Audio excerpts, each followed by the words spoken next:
বাণীকে বরণ করে সিংহাসনে বসিয়ে দিল ঈশানী। হ্যাঁ বন্ধুরা, এমনটাই দেখা যাবে। বিস্তারিত জানতে হলে চ্যানেলটি লাইক দিয়ে শেয়ার করে দিন। গল্পের শুরুতে দেখা যাবে তানিয়া সাথীকে বলে, মিষ্টি মা, কালকে কিসের জন্য অনুষ্ঠান হবে? মা পরীক্ষায় ভালো করেছে বলে। তখনই সেখানে শ্যামলী চলে আসে। না দিদিভাই, তোমার আরেকটা ছোট ভাই আসতে চলেছে না, সেই জন্য। সাথীকে দেখে সবাই অবাক হয়। তখন বাণীর সে কথা মনে পড়ে যায়, ডুবাইয়ে মেরেছিল।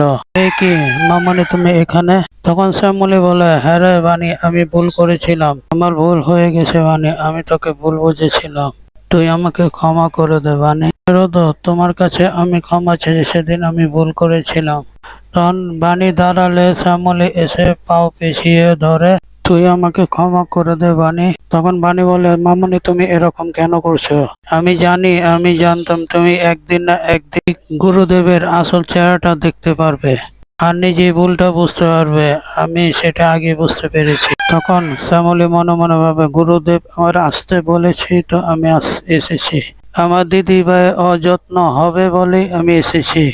হ্যাঁ বাণী, আমি ভুল করেছি, আমাকে ক্ষমা করে দে। তখন বাণী শ্যামলীর কাছে যায় আর বলে, ঠাম্মি, সেদিন আমার মায়ের মুখে তুমি কেন গোবর ছুঁড়ে মেরেছিল বলো তো? কেন মেরেছিলে? তখন শ্যামলী বলে, দিদিভাই, আমি ভুল করে ফেলেছি, আমাকে তুমি ক্ষমা করে দাও। মানুষ মাত্রই ভুল করে, সেদিন আমি বুঝতে পারিনি। আমি অনেক অন্যায় করেছি, আমাকে একটা সুযোগ দাও, আমাকে তুমি ক্ষমা করে দাও। তখন শ্যামলী কথা তানিয়া গলে যায়। ঠিক আছে ঠাম্মি, তুমি আর এরকম করবে না তো? তখন শ্যামলী বলে, না না, আমি এরকম আর কোনোদিন করব না, বললাম তো।